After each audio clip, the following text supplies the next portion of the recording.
Hello everyone, welcome to Study Khajana. Today we are going to do chapter number 6, the Browning version of Hornbill.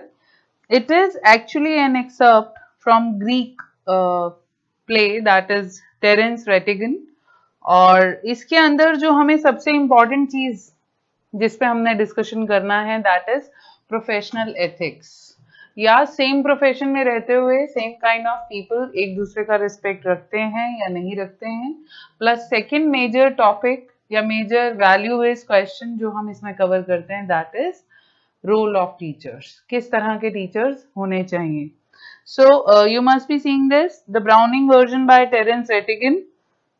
These are the expressions which you have to understand and remove captain, sadist, slackers. These all are words which we will discuss step by step. This is an excerpt from the Browning version. The scene is set और basically जैसा कि मैंने आपसे कहा Browning version एक play है और उस play में से ये excerpt लिया गया है कुछ portion. The scene is set in a school. Frank is young and Crocker Harris middle age. तो बेसिकली यहाँ पर टू टाइप्स ऑफ टीचर्स को शो किया गया है जो अभी अपने अर्ली 20s में है और एक मिडिल एज है राइट. तो यहाँ पर young teacher and middle age teacher के बीच का कंपैरिजन है. Both are masters. Taplow is a boy of 16 और जो बच्चा है स्टूडेंट है यहाँ पर उसका नेम है टैप्लो 16 years old. Who has come in to do extra work for Crocker Harris, but the latter has not yet arrived. तो एक word होता है former, एक होता है latter. Latter is basically बाद वाले के लिए जो use होता है. Former जो पहले वाला है. And Frank finds Taplow waiting. तो वहां पर जो young teacher है Frank वो enter होता है और जो Taplow basically Taplow जो student है वो वेट करते हुए दिखता है किसका क्रॉकर हैरिस का. तो दोनों के बीच का कॉन्वर्सेशन है. Let's read that. फ्रैंक आते ही उस स्टूडेंट से क्या पूछता है. Do I know you. Taplow no sir. What's your name. Taplow no I don't. You are not a scientist I gather. तो साइंटिस्ट का यहाँ पे मीनिंग क्या है कि तुमने साइंस स्ट्रीम नहीं ले रखी है, तुम एक साइंस स्टूडेंट नहीं हो शायद. दैट सिग्निफाइज या दैट इनफेर्ड कि जो टीचर है फ्रैंक वो साइंस टीचर है. और उसने क्या कहा टैप्लो ने.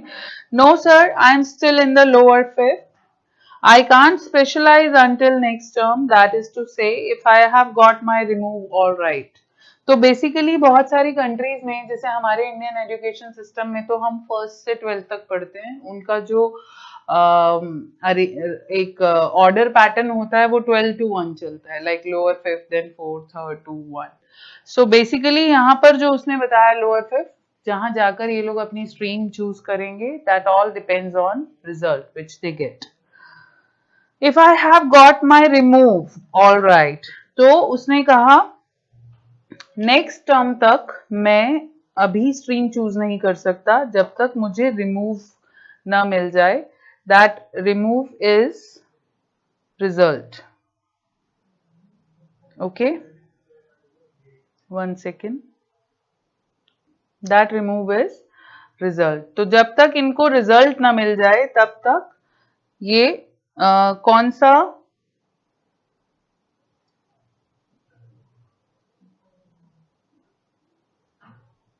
ओके. सो रिजल्ट यहाँ पे बताया गया जिसके बाद ही अपनी स्ट्रीम फाइनल कर सकते हैं. फ्रैंक को रिजल्ट दिया जा रहा है. फ्रैंक यहाँ पर ये बता रहा है कि जब तक मुझे रिजल्ट नहीं मिलेगा तब तक मैं अपनी स्ट्रीम चूज नहीं कर सकता. Don't you know if you have got your remove. तो तुम्हें पता नहीं कि तुम्हें कहीं रिजल्ट मिला हो. और टैप्लो ने क्या कहा. No sir mister Crocker Harris doesn't tell us the result like the other masters.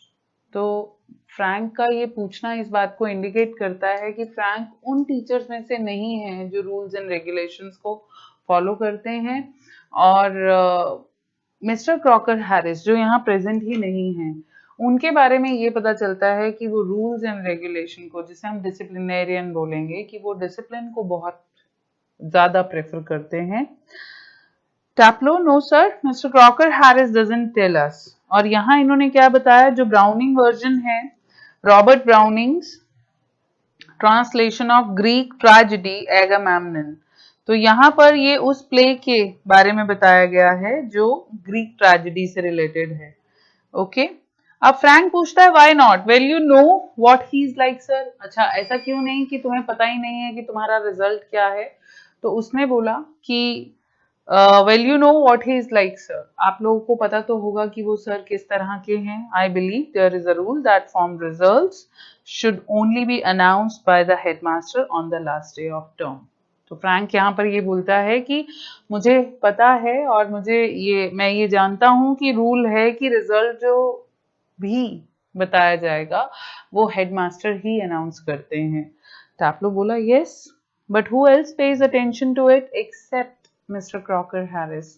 तो क्रॉकर हैरिस के अलावा ऐसा और कौन है जो रिजल्ट को, जो रूल्स एंड रेगुलेशन को एक्सेप्ट करते हैं।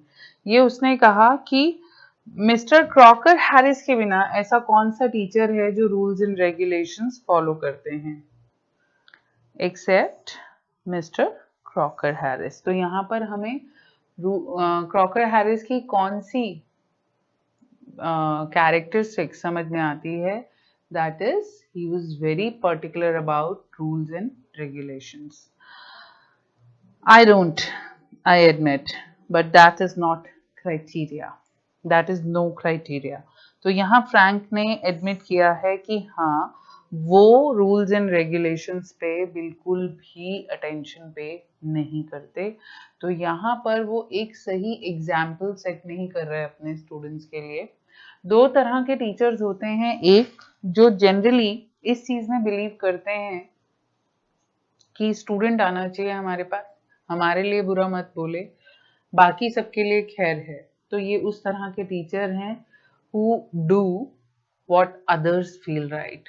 दूसरे टाइप के टीचर ये होते हैं as long as they are confident about their own subject, कि उनके सब्जेक्ट में या उनके टॉपिक में या उनके किसी भी तरह के कंटेंट जो उनके सब्जेक्ट के अंडर आते हैं उनको कोई बीट नहीं कर सकता। उन्हें फर्क नहीं पड़ता what will others feel। क्यों? क्योंकि उनके लिए सबसे जरूरी है एक टीचर की क्रेडिबिलिटी पे डाउट ना होना। दैट इज उनके लिए ये बहुत जरूरी है कि उनका स्टूडेंट उनसे अच्छा सीख के जाए। Taplow yes sir, supposing the answer is favourable what then. अब उसने कहा मानो अगर आपका आंसर फेवरेबल है कि लाइक आपको साइंस वगैरह मिल सकती है, अच्छा स्कोर करते हो, क्लियर हो जाता है, तो तब क्या? टैप्लो ने कहा oh science sir of course, तो तब तो मैं साइंस ही पढ़ूंगा। Sadly yes we get all the slackers.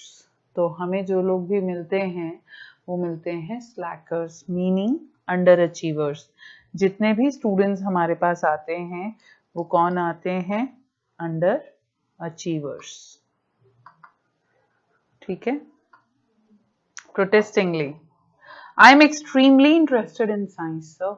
तो प्रोटेस्ट करते हुए कि no I am not under achiever sir, मैं साइंस में जेन्युइनली इंटरेस्टेड हूँ और मुझे साइंस पढ़ना बहुत अच्छा लगता है। Are you? I am not at least in the science I have to teach. तो ये किस तरह के टीचर हैं जिनको उनका सब्जेक्ट पसंद नहीं है, still he has to teach that subject. आप फ्रैंक की टीचिंग का अंदाजा लगा सकते हैं कि उनकी अपने सब्जेक्ट को लेकर इंटरेस्ट लेवल, और जब उनका ही इंटरेस्ट लेवल नहीं है तो फिर वो अपने बच्चों का या अपने स्टूडेंट्स का इंटरेस्ट कैसे बनवाएंगे, आप इमेजिन कर सकते हैं। ये एक हार्श रियलिटी है इस वर्ल्ड की, जहाँ पर लोग टीचिंग प्रोफेशन में इसलिए हैं क्योंकि या तो वो सेफ है फॉर विमेन या फिर जनरली बेस्ट जॉब है 9 to 2, आप फ्री होके अपनी लाइफ को एंजॉय कर सकते हैं। जबकि फॉरमोस्ट क्राइटेरिया टीचर बनने का क्या होना चाहिए? एक टीचर के अंदर पेशेंस लेवल, सेकंड उसके सब्जेक्ट का या उसके कंटेंट में उसके सब्जेक्ट में उसका इंटरेस्ट, तभी तो वो सामने वाले को इंस्पायर कर सकता है, तभी तो वो हर एक अलग स्टूडेंट को एक सब्जेक्ट समझ के आगे बढ़ सकता है। Are you? I am not at least in the science. Well, anyway, sir, it's a good deal more exciting than this muck. Sir इस बकवास चीज से तो बहुत अच्छा है। मक इज व्हाट, वो एक हाथ में उसने बुक पकड़ी हुई थी, उस बुक की तरफ इशारा करते हुए टैपलो क्या बोलता है, सर इस बकवास से या स्टूपिडिटी से या इस वर्स्ट थिंग से तो अच्छी है साइंस। व्हाट इज दिस मक? एशिलस सर, द एगामेम्नन। यानी कि उन्होंने उस ग्रीक नॉवेल की तरफ इशारा करते हुए कहा कि ये जो नॉवेल है ये मुझे मक लगती है। And your considered view is that the Agamemnon is muck. Frank कहते हैं मतलब तुम समझते हो कि एगामेम्नन मक है, वर्स्ट है या एकदम एब्सर्ड है? Well, no, sir. I don't think the play is muck exactly. I suppose in a way it is rather a good plot. नहीं सर, पूरा प्ले मक नहीं है। मैं तो ये मान के चलता हूँ कि ये एक पूरा का पूरा जो प्लॉट है वो बहुत अच्छे से इन्होंने डिफाइन किया है। बेसिक प्लॉट बहुत अच्छा है। A wife murdering her husband and all that. Really, it's a good stuff. I only meant the way it's talked to us. तो यहाँ पर एक बहुत अच्छी चीज ध्यान देने वाली है कि इस वर्ल्ड में बहुत सारे बच्चे जो हैं वो टीचर ओरिएंटेड होते हैं। बहुत सारे बच्चे, if I am not wrong, आपको 70 to 85% स्टूडेंट ऐसा मिलेगा जो जिसका अपना कोई सब्जेक्ट फेवरेट नहीं है, वो टीचर पे डिपेंड करता है। अगर टीचर अच्छा मिल गया तो आप उसमें बेस्ट हैं, अगर टीचर अच्छा नहीं मिला तो वो आपका हेटेड सब्जेक्ट हो जाता है। तो ये उसने यहाँ पर बात उठाई कि सर एगामेम्नन में बुराई नहीं है, बुराई ये है जिस तरीके से वो हमें पढ़ाया जाता है। Just a lot of Greek words स्ट्रंग together and 50 lines if you get them wrong. पहली बात तो ग्रीक एंड लैटिन बहुत ज्यादा टफ लैंग्वेज है, आप समझ सकते हैं। अब ग्रीक वर्ड्स को अंडरस्टैंड करना और अगर उसमें आप कहीं भी गलत होते हैं तो फिर 50 लाइंस में वो लिखना करेक्शन वर्क, जो अपने आप में इनके लिए बहुत ज्यादा एक डिफिकल्ट टास्क है। अब फ्रैंक ने कहा you sound a little bitter. Taplow, बड़े बिटर साउंड कर रहे हो, मतलब तुम्हें ज्यादा दुखी से लग रहे हो। I am rather sir, sir yes I am complaining about it. Captain, ओह अच्छा चलो बताओ फिर। नो सर, मतलब क्या तुम्हें रोक के रखा गया इसलिए? कैप्टन, मैंने कि आपको यहाँ रोक के रखा गया इसीलिए क्या आप इतना ज्यादा इसके एंटी बोल रहे हो? No sir, extra work on the last day of the school. तो ये फ्रैंक ने बोला extra work last day of school में तुम्हें एक्स्ट्रा वर्क मिल रहा है? Yes sir, I might be playing golf, you would think he would have enough to do anyway himself considering he is leaving tomorrow for good, but oh no, I missed the day last week when I was ill, so here I am and look at the weather, sir.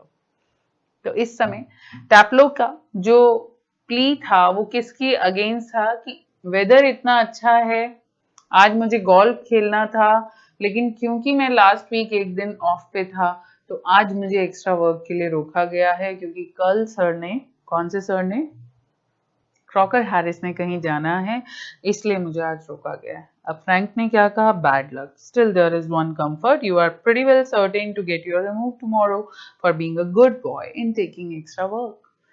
तो यहाँ उसने क्या कहा, अरे बात तो बुरी है लेकिन हाँ तुम्हारे फेवर में जा सकती है, तुम आज रुक के एक्स्ट्रा वर्क कर रहे हो तो शायद कल तुम्हारा जो रिमूव मिले, जो कल रिजल्ट मिले वो बहुत अच्छा हो। तो टैप्लो क्या कहता है? Well I am not so sure sir, that would be true of the ordinary masters. Underline this line, this is very important. दो टीचर्स का कैरेक्टर स्केच इसमें पूछा जाता है और यहाँ पर अभी तक मैंने जितनी लाइन मार्क की हैं आपके किसके लिए की हैं? क्रॉकर हैरिस के लिए की है। तो यहाँ पे क्रॉकर हैरिस की जो सबसे अच्छी चीज है वो क्या है कि एक स्टूडेंट उससे बहुत नफरत करता है लेकिन उसके बाद भी वो स्टूडेंट अपने टीचर के लिए वर्स्ट बोलने को तैयार नहीं है। उसने कहा वो ऑर्डिनरी मास्टर्स में से नहीं आते, they just wouldn't dare not to give a chap a remove after his taking extra work. But those sort of rules don't apply to the Mr. Crocker Harris. Mr. Crocker Harris जो हैं उन पर ये rule implicate नहीं होता कि वो अपने स्टूडेंट से अगर एक्स्ट्रा काम कराएं तो उसे रिजल्ट बढ़िया देंगे ही देंगे। I asked him yesterday outright if he had given me a remove and do you know what he said, sir? मैंने उनसे पूछा कंप्लीटली कि सर क्या आपने मुझे रिमूव मतलब क्लियरेंस दे दी है नेक्स्ट क्लास में जाने के लिए? तो उन्होंने आपको पता है सर क्या बोला? फ्रैंक ने कहा नो। व्हाट, क्या कहा?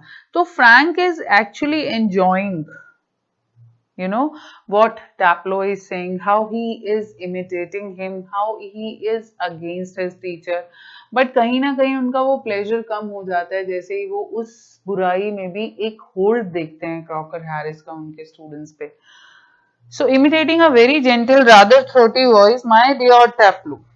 अब Taplow जो है वो बहुत ही थ्रोटी वॉइस में, बहुत हेवी वॉइस में उनको इमिटेट करते हुए उनकी मतलब उनके जैसा बोलते हुए क्या बोल रहा है, my dear Taplow, I have given you exactly what you deserve. तो उन्होंने बिल्कुल उसी की कॉपी करते हुए बोला कि टैपलो, मुझे पता है मैंने तुम्हें क्या दिया और मैंने तुम्हें वही दिया जो तुम एग्जैक्टली डिजर्व करते हो, no less and certainly no more, ना तो उससे कम ना ही उससे ज्यादा.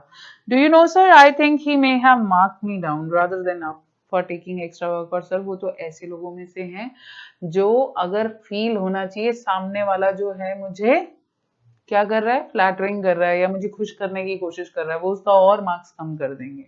कितने ऐसे टीचर कितने मिलते हैं आज की डेट में, बहुत रेयर है. I mean the man's hardly human.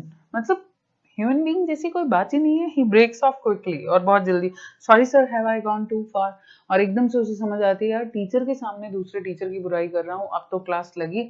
एकदम से जैसे होश में आते हुए वो क्या बोलता है, सर मैं कुछ ज्यादा भूल गया ना, यस मच टू फार, बहुत ज्यादा, sorry sir I got carried away, sir sorry मैं ना कैरिड अवे हो गया था. अब यहाँ पे वो क्यों घबरा गया, अगर ये बात इसने जाके क्रॉकर हैरिस को बोल दी तो रिमूव मिलना भी होगा तो भी नहीं मिलेगा. Frank evidently he picks up a newspaper and opens it. और फिर उसने एक न्यूज़पेपर उठा के उसे खोलते हुए पढ़ के कहा, अच्छा टैपलो, yes sir, what was that Crocker Harris said to you, just repeat it would you. अच्छा क्या कहा था क्रॉकर हैरिस ने तुम्हें, क्या तुम रिपीट करोगे. तो ये फ्रैंक का कौन सा कैरेक्टर दिखा रहा है, lack of professional ethics, lack of professional code of conduct बिल्कुल भी नहीं है. एक टीचर को दूसरे टीचर के सामने, दूसरे स्टूडेंट के सामने दूसरे टीचर को क्रिटिसाइज नहीं करना चाहिए. जो मैटर है उसको अपने पास रखना चाहिए. अगर आप मैनेजमेंट की बातें स्टूडेंट्स में लाओगे तो अननेसेसरी जो टीचर बिल्कुल भी बच्चों के साथ इंटरैक्ट नहीं रख रहा है, ये फालतू का, वो बुरा बन जाता है. आप स्टूडेंट्स के लिए यहाँ पर ये मानने की जरूरत है या ये समझने की जरूरत है कि आप कभी भी किसी को इसलिए मत एडमायर करो क्योंकि वो आपके लिए अच्छा अच्छा बोल रहा है. एक इंसान जो आपके सामने अपने सेम प्रोफेशन के मिलने वाले पर्सन की अगर रिस्पेक्ट नहीं रख सकता तो वो किसी की भी नहीं रखेगा और आपकी तो बिल्कुल ही नहीं रखेगा. तो एक टीचर कितना सही है कितना गलत है ये हम उसके स्ट्रिक्ट या लीनियंट बिहेवियर से जज नहीं करते. ये हम उसके कोर्स कंटेंट से और उसके बेसिक बिहेवियर से जो वो अपने स्टूडेंट्स में इंडल्ज करना चाहता है उस चीज से समझते हैं किसी भी टीचर की वैल्यू. सेकेंड थिंग, जब भी कोई टीचर आपके सामने किसी दूसरे टीचर की बुराई करे तो ये जरूरी नहीं है कि वो जो कुछ भी बोल रहा है वो सच ही बोल रहा है. क्योंकि मैनेजमेंट की बातें अगर वो पर्सन आप स्टूडेंट्स के बीच में लेकर आ रहा है मतलब कहीं ना कहीं वो तो फॉल्टी है. क्योंकि अगर उसे अपने प्रोफेशनल एथिक्स की जरा भी परवाह होती तो वो अपने दो लोगों की बातें आपके सामने नहीं लाता या आपको किसी तरह से प्रवोक नहीं करता उसके अगेंस्ट कुछ कहने में. तो फ्रैंक तो यहाँ पर seriously not going according to code of conduct. My dear Taplow, I have given you exactly what you deserve, no less and certainly no more. दोबारा से imitate करता है, looking severe, not in the least like him. Read your nice Aeschylus and be quiet. अरे उसकी तरह तो बिल्कुल भी नहीं बोला, चलो अपना Aeschylus पढ़ो और चुप रहो. Aeschylus को देखते हुए कहते हैं Aeschylus, तो फ्रैंक क्या कहता है, look what time did mister Crocker Harris tell you to be here. अच्छा ये बताओ मिस्टर क्रॉकर हैरिस ने कब कहा तुम्हें यहाँ आने के लिए, 6:30 sir. Well he is 10 minutes late, why don't you cut. Cut meaning तुम इग्नोर क्यों नहीं कर देते उनकी मिला हुआ वर्क, निकल लो यहाँ से, कुछ खेलना चाहते हो खेल लो या कुछ भी. You could still play golf before lockup, इससे पहले कि बंद हो जाए या उसका एक्सेस खत्म हो जाए तुम अभी भी गोल्फ खेल के आ सकते हो. टैपलो रियली शॉक्ड, एकदम से शॉक कि एक टीचर दूसरे टीचर के ऑर्डर को डिसोबे करने की गाइडलाइन कैसे दे सकता है या ये कैसे समझा सकता है कि तुम जा सकते हो या तुम्हें एक टीचर ने अगर परमिशन दी है तो तुम उस परमिशन को छोड़ के जा सकते हो या उसे अवॉइड कर सकते हो। सो शॉक होके उसने कहा, oh no I couldn't cut the Crock को कट, मिस्टर क्रॉकर हैरिस को इग्नोर। फिर वो उसने एकदम से ठीक किया, मिस्टर क्रॉकर हैरिस। तो जैसे जनरली क्या होता है कि क्रॉक मीनिंग बहुत सारे टीचर्स के नाम रख दिए जाते हैं पीछे से, हार्डली रेयर आपको कोई ऐसा स्टूडेंट मिलेगा जो, या कोई ऐसा टीचर मिलेगा जिसके नाम के पीछे भी मैम या सर लग रहा हो, जिसकी प्रेजेंस के पीछे भी। अब अगर किसी टीचर के बारे में जानना है या किसी टीचर की रिस्पेक्ट कितनी है इस बारे में जानना है, तो ये बहुत मैटर करता है, या ये बहुत आपके लिए बेनिफिशियल होगा उस टीचर के बारे में रियली जानना, अगर उसकी एब्सेंस में उसका स्टूडेंट उसकी बहुत रिस्पेक्ट कर रहा है। There is a difference between respect and fear, a very thin line gap. Respect वो होता है जो हम एक इंसान के सामने भी वही बिहेवियर रखें जो हम उसकी एब्सेंस में रखते हैं, जबकि डर एक वो बिहेवियर है जो हम एक इंसान के सामने तो हमारा बिहेवियर कुछ और होगा लेकिन उसकी एब्सेंस में कुछ और होगा। आप लोग ये देख सकते हैं कि आप लोगों ने अपने अपने आप को इंट्रोस्पेक्ट कर सकते हैं कि आप लोगों ने अपने टीचर के लिए या अपने पेरेंट्स के लिए रिस्पेक्ट पाला हुआ है या फियर पाला हुआ है। यहाँ पर रिस्पेक्ट है फियर के साथ साथ, क्योंकि अगर क्रॉकर हैरिस का वो खाली फियर पालता तो इस समय एक टीचर कह रहा है जा सकता है वो खेलने के लिए, वो मना नहीं करता। उसने क्या बोला, I shouldn't think it's ever been done in the whole time he has been here. God knows what would happen if I did. He would probably follow me home or something. तो ये चीज पढ़ें तो शायद ये लगती है कि डरा हुआ है, लेकिन कहीं ना कहीं आगे के उसमें आपको रिस्पेक्ट भी मिलेगी कि अगर मैं चला गया तो ऐसा ना हो कि वो मुझे क्या करें, मुझे फॉलो करते करते मेरे घर पहुंच गए तो। I must admit, I envy him the effect he seems to have on you boys in the form. ये लाइन इंडिकेट करती है कि फ्रैंक जो था बहुत ज्यादा एनवियस था, बहुत ज्यादा जेलस था मिस्टर क्रॉकर हैरिस की इफेक्ट से। कैसे वो बच्चों के ऊपर अपना कंट्रोल मेंटेन कर लेते हैं और उसके बाद भी बच्चे उनके बारे में गलत नहीं बोलते हैं, इस चीज से वो एनवियस था। You all seem scared to death of him. Scared to death मतलब इतना डरते हैं कि डेथ तक। What does he do, beat you all, क्या करते क्या है वो सर, तुम्हें मारते हैं क्या, और something, good Lord no he is not a sadist. अब आज की डेट में जहाँ बच्चे अपने टीचर के लिए कुछ वर्स्ट बोलने से भी पीछे नहीं हटते, वहां टैप्लो जैसा स्टूडेंट जितना मर्जी स्ट्रिक्ट है मिस्टर क्रॉकर हैरिस, लेकिन वो ये कह रहा है कि मेरे टीचर सैडिस्ट नहीं है, मतलब उसने अपने टीचर के बारे में कुछ भी गलत नहीं बोला, लाइक वन और टू ऑफ द अदर्स। अब इसने फ्रैंक ने बोला, I beg your pardon, meaning repeat, क्या कहा तुमने, what is the meaning of sadist. तो टैप्लो क्लियर कर रहा है, a sadist, so sadist is someone who gets pleasure out of giving pain. Sadist उस इंसान को कहते हैं जो दूसरों को दर्द में देख के खुश होता है। अब चाहे वो पेन जो है वो हम इस तरह का कह लें कि इमोशनल लेवल पे वीक बना के किसी को इमोशनल ब्लैकमेल करके या फिजिकल पेन देकर, लेकिन दूसरों को पेन में देखकर उसे प्लेजर मिलता है। Indeed, but I think you went on to say that some other masters, पर मैंने सुना तुमने कहा कुछ masters. Well of course they are sir, I won't mention names. हाँ सर, ऐसे बहुत सारे टीचर्स हैं, मैं उनका नेम नहीं बताऊंगा आपको, but you know them as well as I do. और सर आप मुझसे क्या पूछ रहे हैं, मेरे से ज्यादा तो आप जानते हैं, क्योंकि सेम प्रोफेशन को बिलोंग करते हैं, जितना मैं जानता हूँ उतना ही आप जानते हो। Of course I know most masters think we boys don't understand a thing, but sir you are different. हाँ, काफी मास्टर्स ये सोचते हैं कि हमें शायद कुछ समझ में नहीं आता, लेकिन आप इन सब से बहुत अलग हो।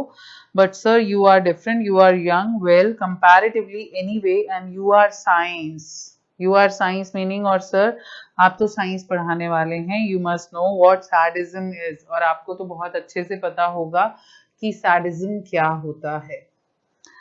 तो यहाँ पर टैप्लो का कौन सा कैरेक्टर स्केच नजर में आता है कि टैप्लो बहुत ही अच्छी ऑब्जर्वेशन है टैप्लो की, बहुत अच्छे से समझता है कि किसके सामने मुझे क्या बात कहनी है, साथ ही साथ वो बहुत अच्छे से अंडरस्टैंड करता है सिचुएशंस को। फ्रैंक थोड़ी देर के बाद क्या बोला, good Lord what are our schools coming to, अरे हमारे स्कूल कहाँ तक आ गए हैं। Anyway, the croc isn't a sadist. That is what I'm saying. He wouldn't be so frightening if he were, because at least it would show he had some feelings. मतलब sir इतने भी frightening नहीं है, अगर वो होते भी ना तो कहीं ना कहीं हमें ये लगता कि कुछ तो फीलिंग्स हैं उनमें, बट ही हैजंट। तो यहाँ टेप्लो का कहना क्या है कि मिस्टर क्रॉकर हैरिस में कोई फीलिंग्स नहीं है, he is all shrivelled up inside like a nut. जैसे नट के अंदर सब कुछ एकदम ड्राई अप हो जाता है ना, तो ऐसे ही जो क्रॉकर हैरिस हैं उनकी फीलिंग ड्राई अप हो चुकी हैं। क्या हो चुकी हैं? ड्राई अप, सूख चुके हैं, एक नट की तरह हैं वो, ड्राइड अप। आप ये लाइन उनके लिए डिफाइन करने को बता सकते हैं, जैसे क्रॉकर हैरिस का कैरेक्टर स्केच आए तो he is all shrivelled up inside like a nut and he seems to hate people to like him। और उन्हें बहुत बुरा लगता है अगर कोई उन्हें पसंद करता है, ऐसा लगता है जैसे उनके अंदर तो फीलिंग्स ही नहीं है। It's funny that I don't know any other master who doesn't like being like. Sir मैं तो और किसी मास्टर को नहीं जानता जो जिन्हें ये पसंद नहीं आता कि कोई मुझे पसंद करे।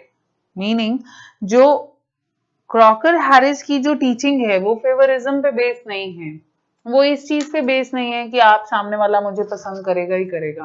क्रिटिसाइज करना है तो करो, but he will do what he likes या what is good for the students. आप जैसे फ्रैंक को देख रहे हैं, हर बच्चे को सेटल रखना, हर बच्चे को अपनी अपनी जगह रखना, इसको भी खुश कर लूं, इसको भी खुश कर लूं, अच्छा अच्छा बोले। आजकल जैसे मैक्सिमम स्कूल्स में होता है कि आपके अगर सारी क्लास मिलके एक टीचर के अगेंस्ट कंप्लेन करती है तो वो टीचर को रिप्लेस किया जा सकता है, दिस इज योर पावर। ठीक है, ये आप लोगों की पावर है, लेकिन उसके चलते हम देखते हैं कि कई ऐसे टीचर्स भी हैं जो उस प्रोफेशन में फॉर द टाइम बीइंग हैं, या फॉर द टाइम बीइंग भी ना होकर किस लिए हैं, एक सेफ सराउंडिंग्स की वजह से, एक फिक्स सैलरी की वजह से वो उसके अंदर हैं। लेकिन ऐसे टीचर्स को स्टूडेंट्स के फ्यूचर से कुछ लेना देना नहीं होता, लेकिन मिस्टर क्रॉकर हैरिस ऐसे टीचर नहीं हैं।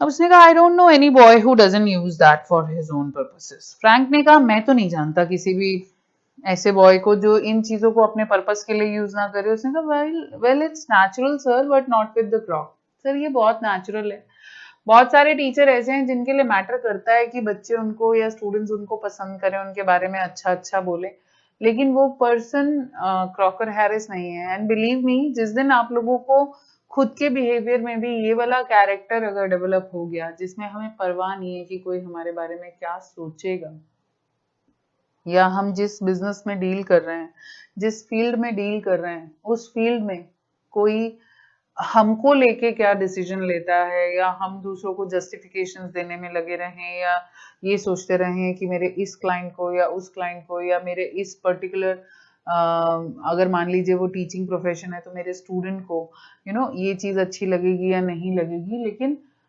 ऐसा अगर वो नहीं है कोई भी सोच किसी पर्सन के अंदर, या इस तरह की कोई भी अपना काम करने को अगर पर्सन तैयार नहीं होता है या उसका काम इस सोच पे बेस नहीं है, तो वो बहुत डेडली कॉम्बिनेशन है टैलेंट एंड सक्सेस का। और मिस्टर क्रॉकर हैरिस एक ऐसे पर्सन है जिनके अंदर ये बिल्कुल फर्क नहीं पड़ता कि कोई उन्हें क्रिटिसाइज करेगा, कोई उन्हें अप्रिशिएट करेगा, कोई उन्हें किसी और लेवल से बात करेगा, उनके लिए मैटर ही नहीं करता as long as he is right. So, Frank, Mr. Crocker Harris, the funny thing is that in spite of everything, I do rather like him। और यहाँ टैप्लो ने ये बात एक्सेप्ट की है कि सर इन सब के बावजूद भी मैं आपको एक बात बताऊं, मैं मिस्टर क्रॉकर हैरिस को बहुत पसंद करता हूँ।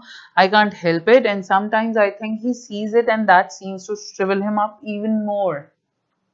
तो यहाँ से एक चीज और पता चलती है कि इतना स्ट्रिक्ट टीचर होने के बावजूद, इतना रफ होने के बावजूद, इतना रूड होने के बावजूद हर स्टूडेंट उसको पसंद करता है। अगर टैप्लो करता है तो और भी होंगे। और ये यहाँ पर ये कह रहा है, लेकिन जैसे और सर को भी पता है कि मैं उन्हें बहुत पसंद करता हूँ, जैसे ही वो ये देख पाते हैं वैसे ही वो और श्रिवल अप हो जाते हैं। दैट मीन्स वो और ज्यादा रिस्ट्रिक्ट कर लेते हैं अपने आप को कि मैं कोई भी ऐसी चीज ना करूं जिससे सामने वाला स्टूडेंट मुझे लाइक करने लग जाए। इस चीज के पीछे कहीं एक चीज और भी रहती है बेटा कि कहीं ना कहीं हम टीचर्स जो हैं every year we are in that particular class for so many years, इतने सालों से हैं, बच्चे आते हैं चले जाते हैं, एंड गॉड ब्लेस देम कि वो अपनी हर क्लास को बहुत मेरिटोरियस मैनर में अच्छे से पास करके और अच्छे लेवल से वो जाएं, आगे लाइफ में बढ़ते रहें। हमें तो उसी सेगमेंट में रुकना है।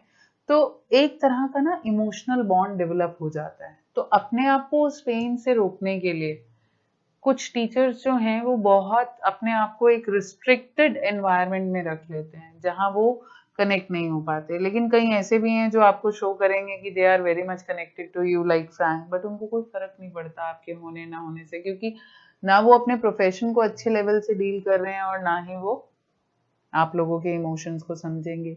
एक बात हमेशा याद रखना, एक इंसान अगर आपके सामने किसी की बुराई कर रहा है और हर समय वो बुराई करता मिले या मजे लेता दिखे या दूसरे पार्ट पे हर किसी को क्रिटिसाइज करता दिखे, वो आपको भी कभी आपके बारे में भी अच्छा नहीं बोल रहा होगा जब भी वो आपसे दूर होगा। तो फ्रैंक कहीं ना कहीं एक सही रोल मॉडल नहीं है टीचर का, लेकिन मिस्टर क्रॉकर हैरिस हैं जो कि पूरे चैप्टर में आपको कहीं नहीं दिखेंगे, लेकिन उनकी प्रेजेंस बनी हुई है पूरे चैप्टर में। तो किसी ने अगर प्रेजेंट होना है किसी की लाइफ में तो इस तरह से रहे तो ज्यादा अच्छा है। अब इसने क्या कहा, I am sure you are exaggerating. Exaggerating meaning बढ़ा चढ़ा कर बात कर रहे हो, बहुत ज्यादा तुमने ना ओवर बोल दिया है उनके बारे में।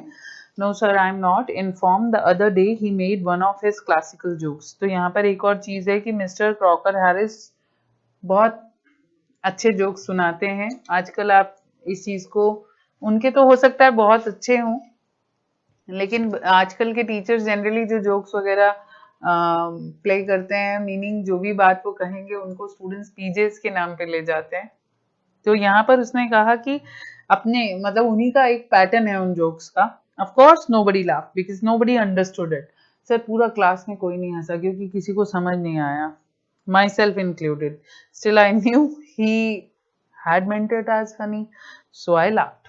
तो मुझे आउट ऑफ कर्टेसी लगा कि अगर जोक सुनाया है तो कुछ हंसने वाला ही होगा, तो यार पूरी क्लास नहीं हंसी तो बहुत बुरा लगेगा, तो मैं हंस पड़ता हूँ। तो सर मैं हंस पड़ा, ठीक है, out of ordinary common politeness, ordinary common politeness and feeling a bit sorry for him। क्यों हंसा? एक पोलाइटनेस के चलते कि यार सर को कैसा फील होगा, और कहीं ना कहीं सैड भी फील कर रहा था कि यार सर को ह्यूमिलिएटेड फील ना हो, कोई भी नहीं हंसा। Having made a poor joke, PJ उन्होंने बोला। Now I can't remember what the joke was, sir अब मुझे याद नहीं है, but suppose I make it, now you laugh sir. तो उसने कहा कि सर अब मुझे याद नहीं है, बट मान लो कि मैंने वो जोक सुना दिया, अब आप हंसो। Frank laughs in a gentle throaty voice. तो वो यहाँ पे फिर से इमिटेट कर रहा है और वो क्या कह रहा है, सर मान लो मैंने आपको जोक सुना दिया, आप जरा हंसना, मैं आपको आगे से बताऊंगा मिस्टर क्रॉकर हैरिस का रिएक्शन क्या था।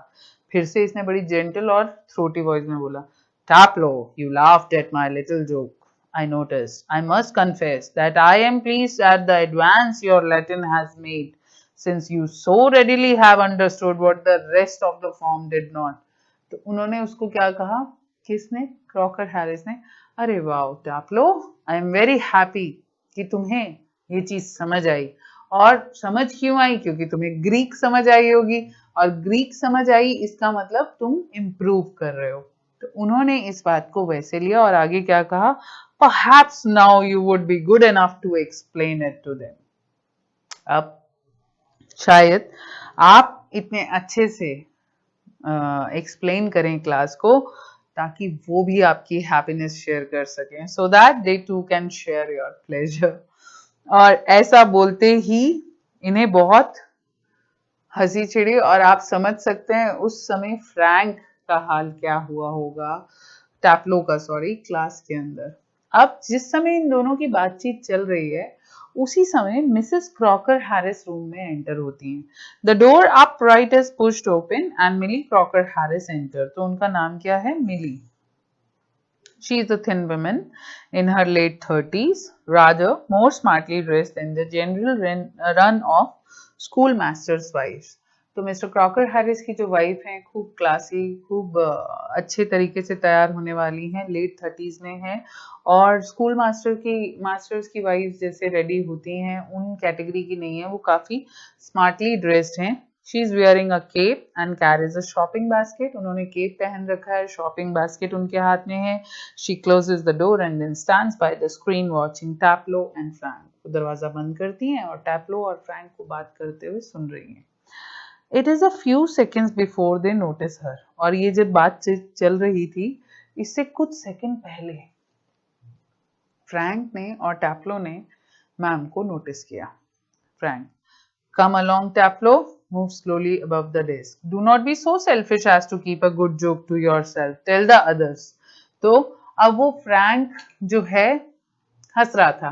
क्यों? क्योंकि टैप्लो ने ये बोला कि सर ने कहा अच्छा सबको बताओ, तो फ्रैंक हंसते हंसते बोला ओ कम ऑन टैप्लो, बताओ, अच्छी बात नहीं है, जो जोक तुमने समझा वो तुम्हारे तक नहीं रहना चाहिए, सब में रहना चाहिए. और इसी टाइम में वो नोटिस करता है मिली क्रॉकर हैरिस जो है वो वहीं की वहीं खड़ी हैं. सो ही ब्रेक्स ऑफ सडनली, एकदम से चुप हो जाते हैं जैसे मिली को नोटिस करते हैं और वो बोलता है ओ Lord.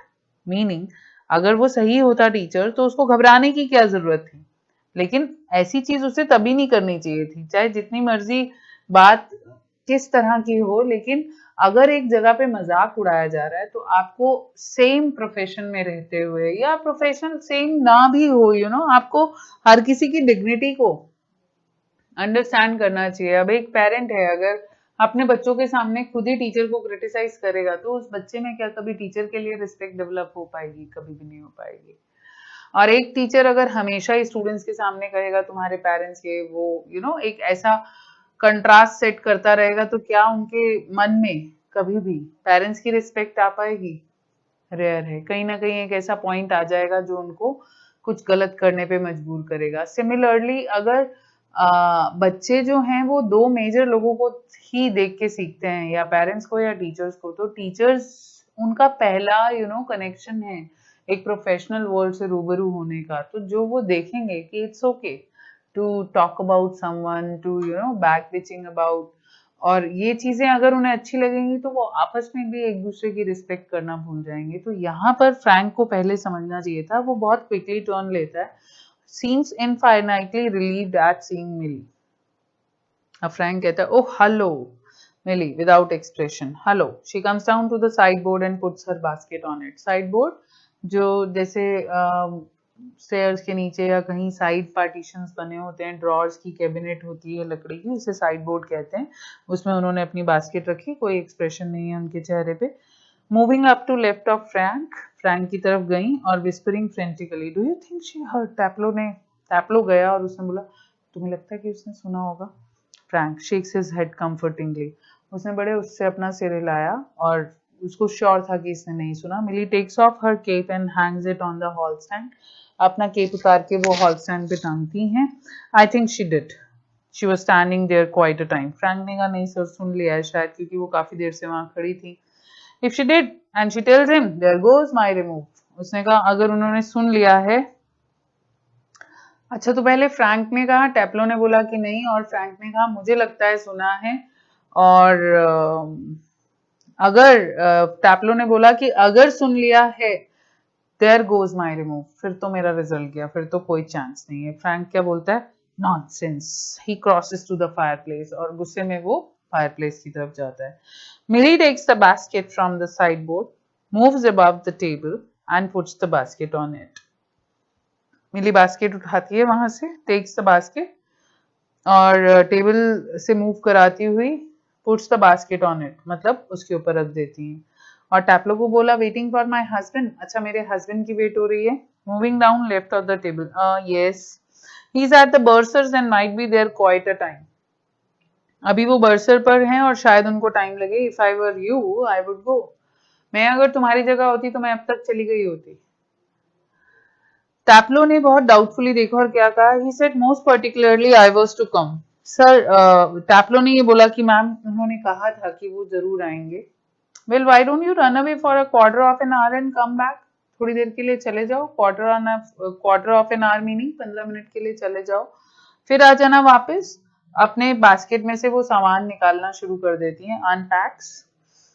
Supposing he gets here before me, अगर सर मेरे आने से पहले यहाँ आ गए तो मिली स्माइल करते हुए कहती है, I will take the blame. She takes a prescription out of the basket, और बास्केट में से प्रिस्क्रिप्शन निकाल के देती है। I tell you what, you can do a job for him, take this prescription to the chemist and get it made up. अगर तुमने जाना है जाओ, रास्ते में वो प्रिस्क्रिप्शन का मैं तुम्हें हेल्प कर देती हूँ, तुम दवाई लेते आ जाना और बोल देना कि मैंने भेजा था, मैं सारा ब्लेम अपने ऊपर ले लूंगी। All right Mrs Crocker Harris, he crosses towards the door upright, और वो मिसेस क्रॉकर हैरिस को ऑल राइट कहता हुआ वहां से चले जाता है। यही चैप्टर एंड हो जाता है, और यहाँ पे जो हमें सबसे इम्पोर्टेंट चीज बताई गई है वो क्या बताई गई है कि मिस्टर क्रॉकर हैरिस का जो बिहेवियर हम सबके सामने आया, उसके अलावा मिसेस क्रॉकर हैरिस का जो बिहेवियर है वो कितना कंट्रास्ट है। हो सकता है कि वो सुन के समझ गई हो, क्योंकि उनका जब हेलो पे कोई एक्सप्रेशन नहीं था, हम कह सकते हैं कि उन्होंने सुना होगा, लेकिन उसके बाद शांत रहना और किसी तरह का रिएक्शन ना देना उनके काम नेचर को शो करता है, या इस चीज की एक्सेप्टेबिलिटी को कि हाँ हर कोई अपना अपना एक स्पेस मांगता है। तो इसकी अच्छाई ये है कि कम से कम ये खड़ा तो है मिस्टर क्रॉकर हैरिस के लिए। उसके अलावा मिली जो थी, उन्होंने उस बच्चे को समझते हुए उसे 15 मिनट बाहर जाने का एक चांस दिया, और साथ ही में उन्होंने कहा मैं ब्लेम ले लूंगी, चाहे वो आप इस नजर से देख सकते हैं कि प्रिस्क्रिप्शन का काम कराना था, या इस नजर से देख सकते हैं कि वो प्रिस्क्रिप्शन एक एक्सक्यूज दिया उन्होंने उसको वहां से थोड़ी देर के लिए बाहर जाने का। Comment on the attitude shown by Taplow towards Crocker Harris.